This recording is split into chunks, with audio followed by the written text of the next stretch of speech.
Okay, sorry about that, but my doorbell rang while I was doing that video, so this one's gonna be two parts. So anyway, Crooks is talking to Lenny, kind of pokes at him about George a little bit, and then it comes down to Crooks talking about how Lenny is lucky to have George, and he doesn't understand what it's like for the rest of them. And the first quote that I pulled today, the stable buck went on dreamily.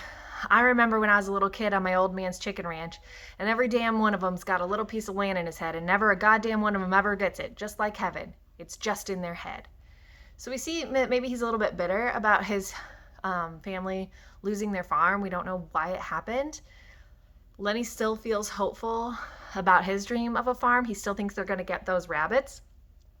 That's something that is a metaphor. Crooks's ranch, or Crooks's chicken farm when he was younger, is a metaphor for George and Lenny's ranch that they hope to get.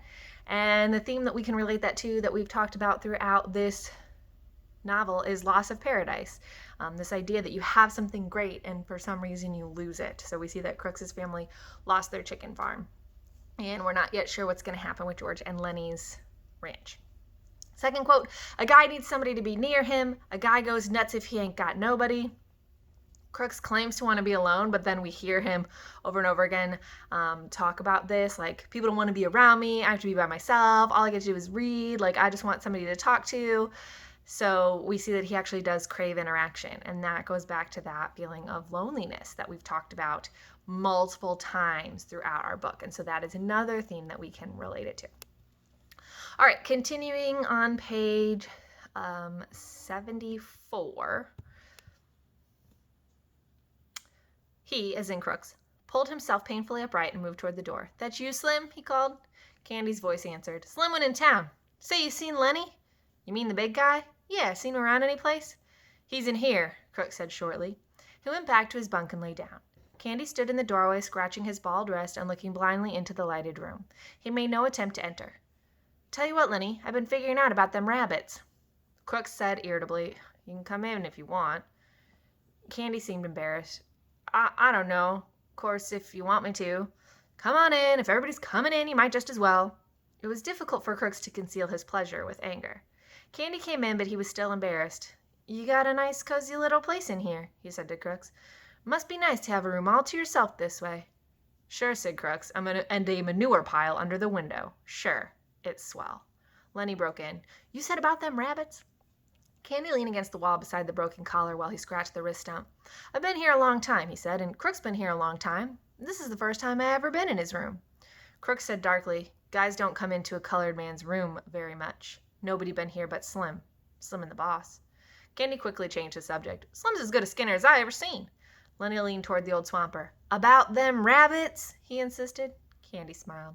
I got it figured out. We can make some money on them rabbits if we go about it right. But I get to tend 'em, Lenny broke in. George says I get to tend 'em. He promised. Crooks interrupted brutally. You guys are just kidding yourself. You'll talk about it a hell of a lot, but you won't get no land. You'll be a swamper here till they take you out in a box. Hell, I seen too many guys, Lenny. Lenny here'll quit to be on the road in 2-3 weeks. Seems like every guy got land in his head. Candy rubbed his cheek angrily. You goddamn right we're gonna do it. George says we are. We got the money right now. Yeah, said Crooks. And where's George now? In town in a whorehouse. That's where your money's going. Jesus, I seen it happen too many times. I seen too many guys with land in their head, never get none under their hand. Candy cried. Sure they all want it. Everybody wants a little bit of land. Not much, just something that was his, something he could live on, and there couldn't nobody throw him off of it. I never had none. I planted crops for damn near everybody in this state, but they wasn't my crops. And when I harvested 'em, it wasn't none of my harvest. But we gonna do it now. Don't make no mistake about that. George ain't got the money in town. That money's in the bank. Me and Lenny and George. We're gonna have a room to ourselves. We're gonna have a dog and rabbits and chickens. We're gonna have green corn and maybe a cow or a goat. He stopped, overwhelmed with this picture. Crook asked, You say you got the money? Damn right. We got most of it, just a little bit more to get. Have it all in 1 month. George got the land all picked out, too. Crooks reached around and explored his spine with his hand. I never seen a guy really do it, he said. I seen guys nearly crazy with loneliness for land, but every time a whorehouse or a blackjack game took what it takes. He hesitated. If you guys would want a hand to work for nothing, just as keep, why, I'd come and lend a hand. I ain't so crippled I can't work like a son of a bitch if I want to. Okay, so Candy shows up, talking about the rabbits and the ranch, which they're not supposed to do. And at first he's a little bit uncomfortable going into Crooks's room because, again, there's this separation there. But he does go in and even says, "Oh, I've never been in here." And Crooks is like, "That's because you guys don't come in my room because I'm black." And Crooks kind of changes the subject. So we definitely see this element of segregation and unequal rights and things that are going on here. But so far, we haven't seen like Candy or anybody talk down to Crooks. Everything's set up so he's not equal. But when they see him, they still have a conversation with him. And actually, as Crooks hears them talk about the ranch, he starts to say, "Hey, maybe me too." And again, that theme of loneliness. George and Lenny want to be together. Candy's worried about dying alone, so he says, "Hey, maybe bring me too." And Crooks here is very lonely and all by himself, so he's like, "Hey, maybe bring me too." Okay, so we kind of see them coming up with this idea to not only have their own place, but to maybe cure a little bit of this loneliness. All right, there were no quotes pulled from that particular section. All right, I'm at the very bottom of page 76. "Any of you boys seen Curly?" They swung their heads toward the door. Looking in was Curly's wife. Her face was heavily made up. Her lips were slightly parted. She breathed strongly as though she had been running. "Curly ain't been here," Candy said sourly. She stood still in the doorway, smiling a little at them, rubbing the nails of one hand with the thumb and forefinger of the other, and her eyes traveled from one face to another. "They left all the weak ones here," she said finally. "Think I don't know where they all went? Even Curly? I know where they all went." Lenny watched her, fascinated, but Candy and Crooks were scowling down away from her eyes. Candy said, "Then if you know, why you want to ask us where Curly is?" She regarded them amusedly. "Funny thing," she said, "if I catch any one man, and he's alone, I get along fine with him. But just let two of the guys get together and you won't talk, just nothing but mad." She dropped her fingers and put her hands on her hips. "You're all scared of each other, that's what. Every one of you scared the rest is going to get something on you." After a pause, Crooks said, "Maybe you better go along to your own house now. We don't want no trouble." "Well, I ain't giving you no trouble. Think I don't like to talk to somebody every once in a while? Think I like to stick in the house all the time?" Candy laid the stump of his wrist on his knee and rubbed it gently with his hand. He said accusingly, "You got a husband? You got no call fooling around with other guys causing trouble." The girl flared up. "Sure, I got a husband. You all seen him. Swell guy, ain't he? Spends all his time saying what he's gonna do to guys he don't like. And he don't like nobody. Think I'm gonna stay in that 2x4 house and listen how Curly's gonna lead with his left wick and bring in the old right cross. 1, 2, he says, just the old 1, 2, and he'll go down." She paused and her face was lost its sullenness and interested. "Say, what happened to Curly's hand?"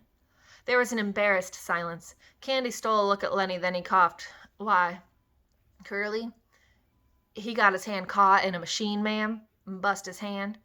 She watched for a moment, then she laughed. "Baloney. What you think you're selling me? Curly started something he didn't finish. Caught in a machine. Baloney. He ain't give nobody the good old 1-2 since he got his hand bust. Who bust him?" Candy repeated solemnly. "Got it caught in a machine." "All right," she said contemptuously. "All right, cover him up if you wanna. What do I care? You bindlebums think you're so damn good. What do you think I am, a kid? I tell you, I could have went with shows. Not just one, neither. And a guy told me he could put me in pictures." She was breathless with indignation. "Saturday night, everybody out doing something, everybody. What am I doing? Standing here talking to a bunch of bindle stiffs. Black man and dum-dum and a lousy old sheep. And liking it because they ain't nobody else." Lenny watched her, his mouth half open. Crooks had retired into the terrible, protective dignity of the black man. But a change came over Candy.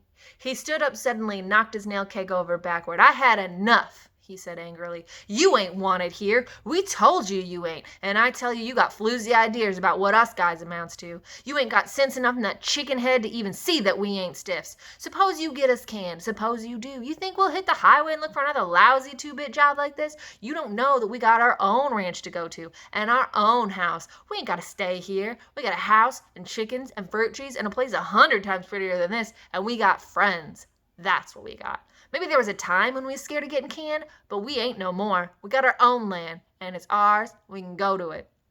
Curly's wife laughed at him. "Baloney," she said. "I seen too many of you guys. If you had 2 bits in the world, why, you'd be getting 2 shots of corn with it and sucking the bottom of the glass. I know you guys." Candy's face had grown redder and redder, but before she was done speaking, he had control of himself. He was the master of the situation. I might have knew, he said gently. Maybe you just better go along and roll your hoop. We ain't got nothing to say to you at all. You know what we got?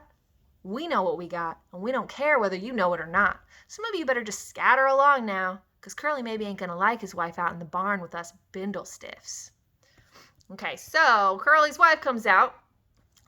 She knows all the men are in town, and she's looking for somebody to talk to. And the men are worried she's going to cause trouble. So Candy says, you need to get out of here. She says, think I don't like to talk to somebody every once in a while? Think I like to stick in that house all the time? So again, Curly's wife feels the same way as everybody else. She's lonely. They're all left there because they're considered weak in some fashion. Candy is old and has one hand. That's his weakness. Lenny has his mental disability. That's his weakness. Crooks is black. That's considered his weakness. And Curly's wife is a woman, and that's considered her weakness. So they left all the weak ones behind, like she says. And she's lonely too, and she wants somebody to talk to. But they don't want her around. They don't want her to cause troubles. And they start getting in a fight. And this is the first time we hear somebody refer to Crooks's race in like an overtly racist, negative way, like, oh, I'm just here with you, and how that's a problem. And so it ends with Candy saying, maybe you better go, because I don't think your husband will want to hear that you're out here with us, like bad guys, us bindle stiffs, as she has called them. So we see him kind of stand up to her a little bit, and that's where we're going to stop reading for today. So in your book, even if you can't necessarily find quotes related to foils or repetition, or metaphors, there's some questions for you to answer about your book so that you can still do the reading for today, or the assignment for today. Make sure you do that. Make sure you do the exit ticket, which is talking about the image from the warm-up and how it relates to Of Mice and Men. And I will see you for your next day of readings.